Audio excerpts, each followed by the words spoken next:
Paran, most of the time, ang mga tao sa Pilipinas, people in the Philippines, gataod na og mga Christmas decorations sama sa Christmas tree ug mga lanterns. Makita nimo na sila sa mga mall, sa mga even sa mga tindahan ug mga panimalay. Ug kanang sugod sa Setyembre na pod, madungog na nimo ang mga Christmas carols. If you ride public transportation in the Philippines, such as the jeepney, katugtog na po sa mga radyo ang mga Christmas songs, and especially sa mga mall. Now, we are going to learn some Bisaya words all related to the holidays. So, Christmas in Bisaya is Pasko. Pasko. If you want to say Merry Christmas, we say Malipayong Pasko. Malipayong Pasko. Gift is regalo. Regalo. If someone asks, unsa inyong handa?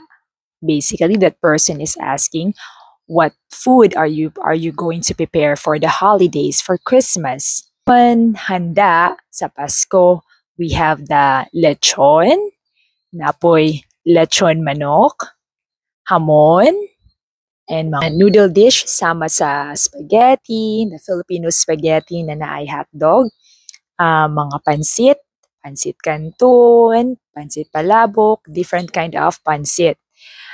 We also have mga prutas, fruits. Napo dira ang mga dessert or mga panghimagas, di ba?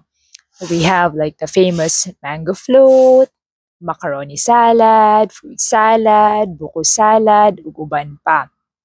If someone say, uy, mamasko ko sa inyo ha, it means that person would like to join you for the Christmas celebration.